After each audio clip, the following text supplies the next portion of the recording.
আমি তো ভেবেছি ওই দিন ফ্রান্স জিতেই যাবে, বাট শেষ সময় এসে আর্জেন্টিনা জিতছে।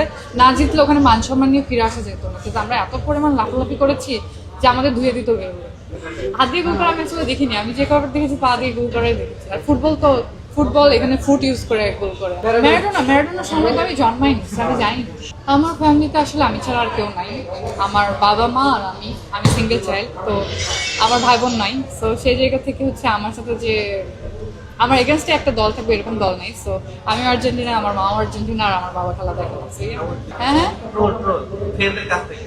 ফ্রেন্ডদের কাছ থেকে ট্রল, আমার আশেপাশে আসলে কেউ আসলে ট্রল করতে আসতে সাহস পায় না। আমি একটু রুট, তো দেখা যায় যে আমার সামনে এসে আমার দলের এগেনস্টে কথা বলার খুব একটা সাহস পায় না। তাও হচ্ছে ইনডিরেক্টলি অনেকে বলে, বাট আমার মনে হয় আর্জেন্টিনা ফ্যান বাংলাদেশে বেশি। বিকজ 2 দিন আগে আমি আর্জেন্টিনার জার্সি পরে গুলশান 2-এর মাঝখান দিয়ে একটা রেস্টুরেন্ট থেকে বের হয়েছি, গাড়িতে উঠবো ওরকম সময় রিক্সা নিয়ে যাচ্ছিল, রিক্সা মামা বলতেছে এই আর্জেন্টিনা আর্জেন্টিনা, মানে মামাও মানে আর্জেন্টিনার ফ্যান। তো এই যে জায়গা থেকে আমার খুব ভালো লেগেছে।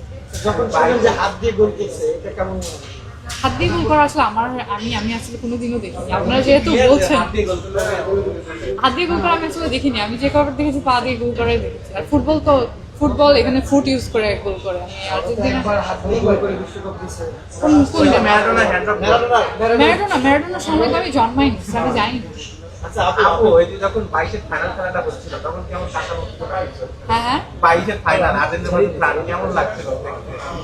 খুবই এনজয় করেছি, আমার লাইফের বেস্ট একটা টাইম পার করেছি 2022-এর ফুটবলে। এই যে 120 মিনিট খেলাটা হলো, এই 120 মিনিট কি মনে হয়েছে যে 120 মিনিট গেছে?